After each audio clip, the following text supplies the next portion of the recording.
ไม่ใช่อย่างที่ท่านเห็นท่านยังจะรักข้าไหม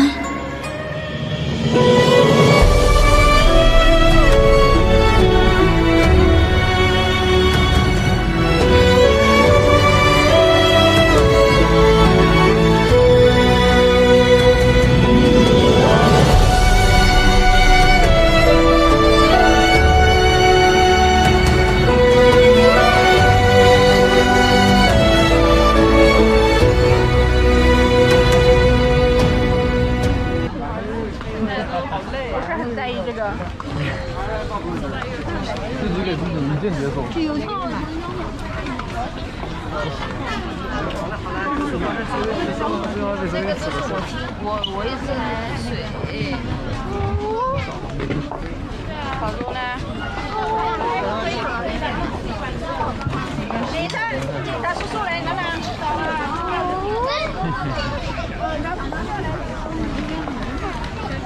要看你放上走到后边噻。这组河南呀，河南省会啊。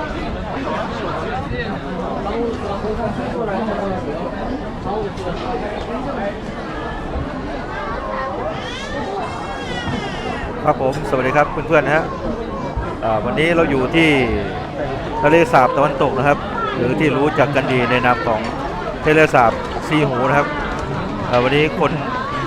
อาจจะเยอะสักหน่อยนะครับเนื่องจากเป็นวันหยุดนะฮะวันนี้คนออกมาเดินกันนะฮะที่ทะเลสาบตะวันตกตรงนี้นะฮะหรือทะเลสาบซีหูนะครับเป็นทะเลสาบน้ำจืดนะครับขนาดใหญ่นะครับตั้งอยู่ทางตะวันตกของเมืองหางโจวนะครับมณฑลเจ้อเจียงสาธารณรัฐประชาชนจีนนะครับเป็นทะเลสาบที่มีขนาดใหญ่นะครับขนาดใหญ่มากนะครับเพื่อนๆจะมองเห็นทัศนียภาพที่สวยงามนะครับจากมุมนี้ก็จะมีมุมขายของนะตามริมน้ำเหมือนขายอาหารริมน้ำเหมือนบ้านเรานะครับตลาดน้ำแถวอัมพวานะครับที่นี่ก็จะเป็นแหล่งท่องเที่ยวของเขานะครับตึกราบ้านช่องก็อยู่ในยุคของจีนผสมโมเดิร์นสมัยใหม่นะครับเพื่อต้อนรับชาวต่างชาตินะครับทะเลสาบซีหูแห่งนี้คนมาเดินท่องเที่ยวกันเยอะมากครับในแต่ละวันผมอาจจะต้องใช้เสียงสักหน่อยนะครับในการเดินบรรยายนะครับเพราะว่าผู้คนผู้พล่านนะครับเสียงดังนะครับก็จะมีร้านอาหารนะครับตั้งขึ้นเรียงรายนะครับเต็มก็จะเป็นร้านต่างชาติตะวันตกก็มีนะครับเดี๋ยวผมจะพาเดินไปข้างหน้าตรงข้างหน้านี่ครับก็จะเป็นต้นไม้นะครับตอนกลางคืนจะประดับนะประดับหลอดไฟนะครับในต้นไม้ครับตอนกลางคืนนี้จะสวยมากครับเดี๋ยวมีโอกาสจะถ่ายทำให้ดูตอนกลางคืนนะครับเดี๋ยวเราจะเดินไปเรื่อยๆนะครับพร้อมตรงนี้นะครับเดี๋ยวผมจะบรรยายไปนะครับเรื่อยๆ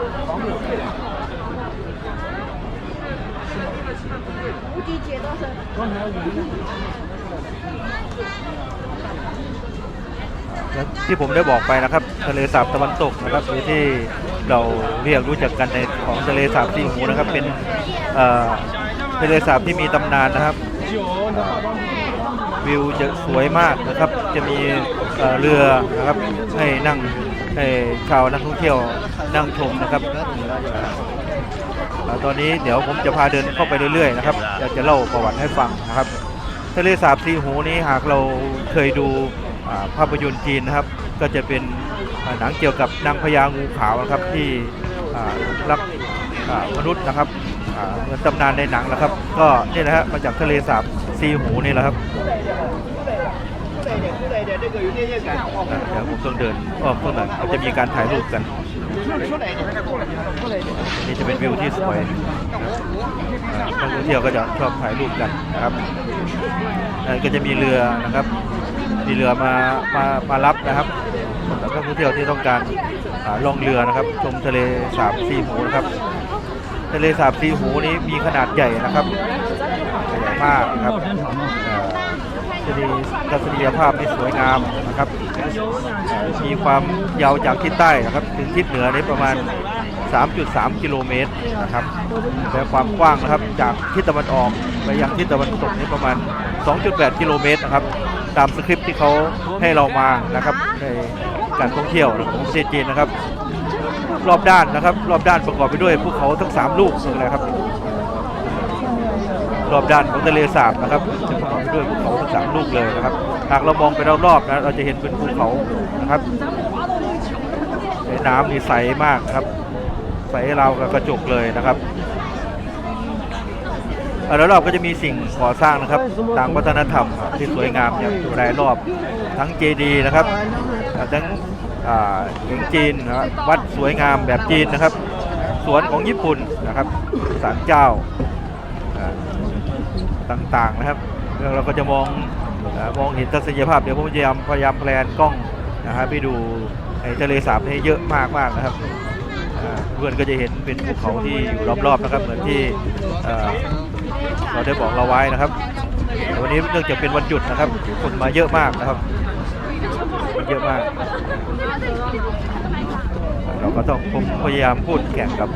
เสียงของคนที่เดินผ่านไปผ่านมาครับใช้เสียงสักหน่อยนะครับเดี๋ยวผมจะพาเดินขึ้นไปข้างบนนะครับขึ้นไปตรงข้างบนแล้วก็จะมีเป็นเจดีย์อยู่นะครับเดี๋ยวเราจะเดินเลาะริมน้ำนี้ขึ้นไปครับชมบรรยากาศไปด้วยกันครับ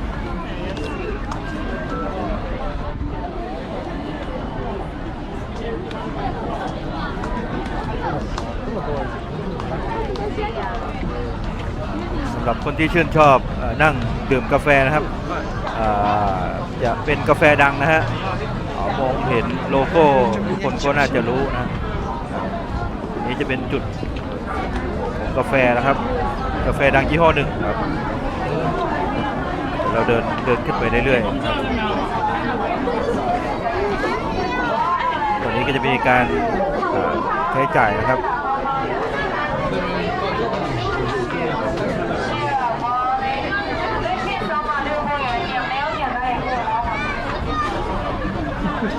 มีคนเยอะมาก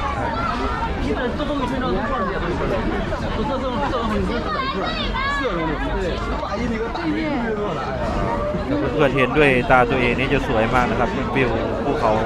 ล้อมรอบทะเลสาบซีหูเลยนะฮะ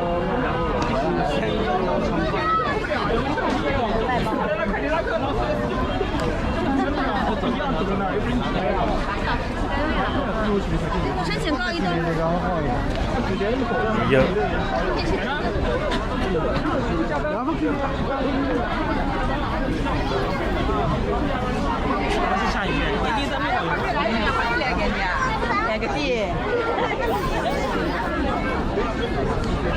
人家是游客的，我们就是来搞笑的。加快，这边需要一个不加班的这个参与对话，看来只有京东这些狗，只有京东这些狗就加班呀，牛。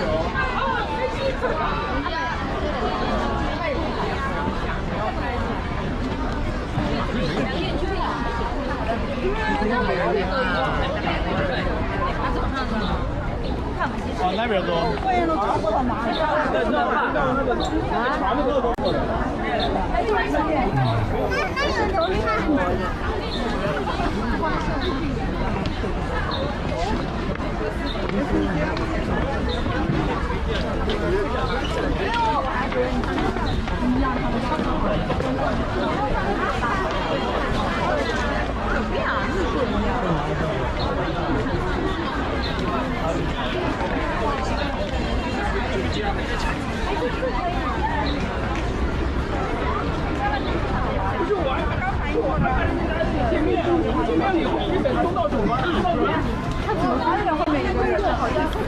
另外一个东道主呢，在水里啊。水里。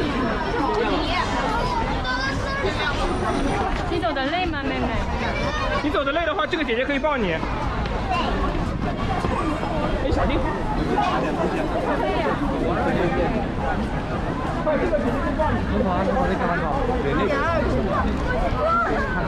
กว้างมากเลยนะครับถ้าผมพาเดินไปเรื่อยๆนี้จะทำคลิปไปอีกหลายคลิปเลยนะครับจะเป็นทางเดินอย่างเงี้ยล้อมรอบเลยครับรอบทะเลสาบซีหูไปเลยครับ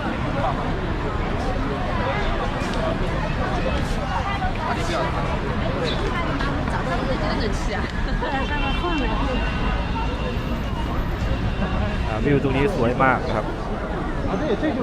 เพื่อนจะมองเห็นเจดีย์นะครับ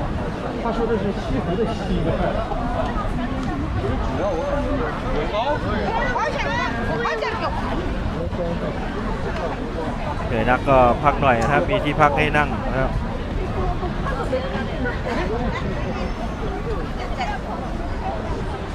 ข้างหน้าก็จะมีจุดนะฮะให้เรือนะครับมารับนักท่องเที่ยวได้ครับมาชม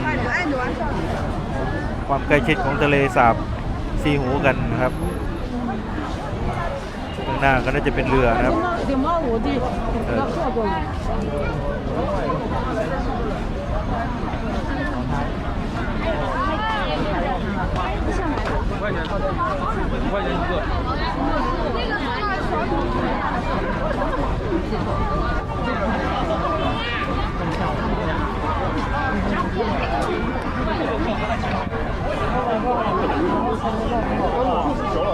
带别人。三到4到1.5，我超想的都不想做，好像我这么想。 เดินจากนู่นมาถึงตรงนี้ก็เหนื่อยเหมือนกันนะครับระยะทางก็ไกลพอสมควรเราจะพยายามเก็บภาพให้เยอะๆนะครับ被上传，谢谢您的配合。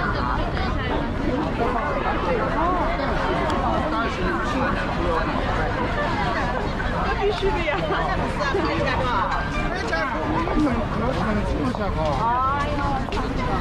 มีสถานที่ให้เช่าชุดด้วยนะครับ ชุดในวรรณคดีจีนนะครับ ให้เราถ่ายรูปนะครับเหมือนหนังเรื่องนางพญางูขาวครับเรือลำนี้นะครับก็มีกำหนดออกนะครับแล้วก็รับนักท่องเที่ยวไปแล้วก็กลับมาที่เดิมนะครับพาชมความใกล้ชิดของทะเลสาบซีหูถ้าเราเดินใกล้ๆออกมาหน่อยเสียงก็จะเริ่มเบาบางนะถ้าเราเดินฟุ้งชนเข้าไปเยอะๆเลยเราก็ต้องใช้เสียงในการบรรยายสักหน่อยเดินนี่เป็นระยะทางที่ไกลมากนะครับเดินจากตรงนี้ไปท้ายฝั่งนู้นตกตอนเย็นๆก็จะมีคนมาวิ่งออกกำลังกายครับสวนสาธารณะแถวบ้านเราทั่วไป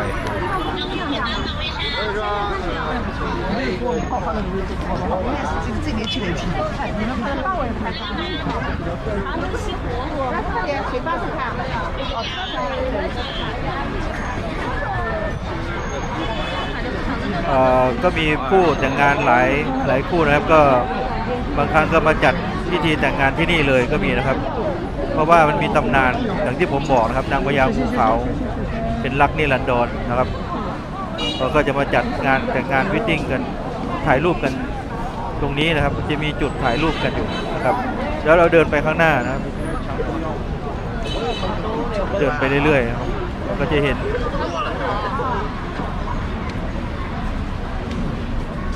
姑姑也不错，身体蛮健康的。เดี๋ยวเดินไปด้วยกันนะเดินไปด้วยกัน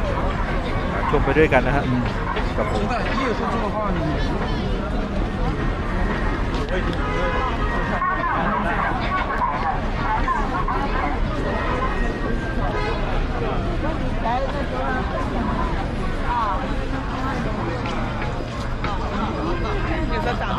而且直接问。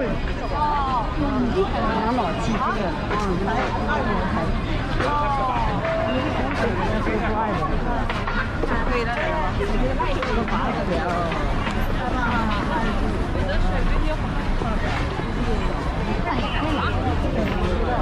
啊，也好看的是吧？但我觉得这种可能头发不好看，还是现在点白。没有什么特别意义，也有可能，也会很老练啊，对对。哦，我觉得他就是让我他那个线是画的，而且不会动的那个游泳哪里？那个白色的，会动。你跟我让那个我看看，他带你出来。对，我他把他。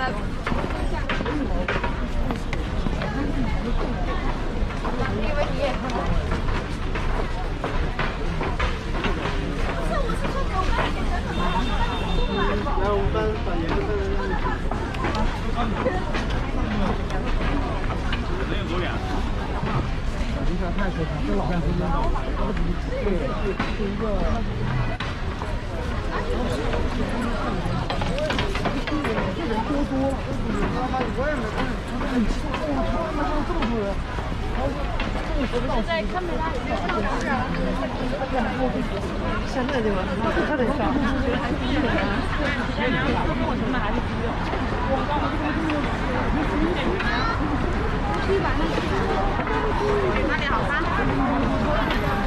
ที่นี่ก็จะมีรถบริการนะฮะสำหรับคนที่เกียจเดินนะครับจะมีรถบริการให้นั่งชมรอบๆทะเลสาบซีหูนะครับอย่างที่ผมบอกนะครับพื้นที่มันกว้างนะครับยาว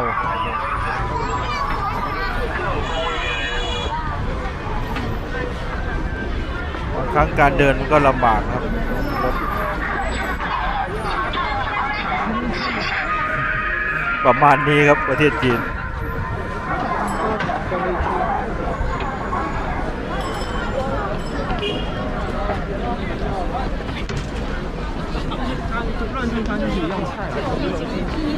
นู่นนะครับที่เราเห็นไกลๆเนี่ยเดินอ้อมไปเลยนะครับเดินอ้อมไปเลย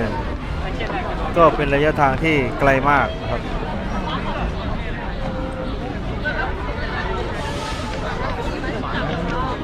จะถ่ายให้ดูว่าคนเยอะขนาดไหนนี่ก็จะมีภูเขาล้อมรอบนะครับล้อมรอบเลยก็เป็นจุดท่องเที่ยวประเทศจีนทะเลสาบก็จะประมาณนี้ครับ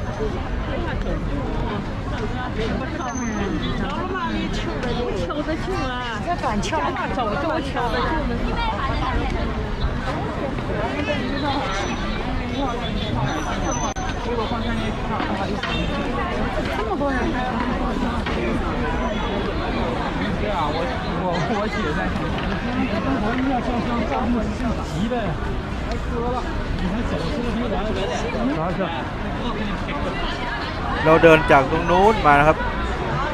ถึงตรงนี้ไกลมากครับ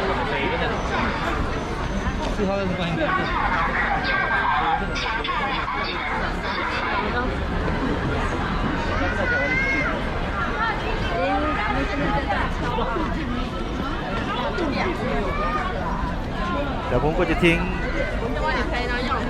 คลิปนี้เป็นคลิปช่วงปลายสุดท้ายนะครับแล้วโอกาสหลังผมจะถ่ายคลิปหนึ่งนะครับเดินทางไปจุด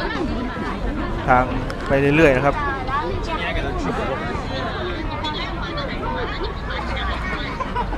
วันนี้เราก็จะถ่ายให้ดูกว้างๆก่อนการประหยัดแบตเตอรี่ไปด้วยนะครับจะตัดไว้ที่คลิปตรงนี้นะครับเดี๋ยวเราเจอกันนะครับที่คลิปถัดไปนะครับ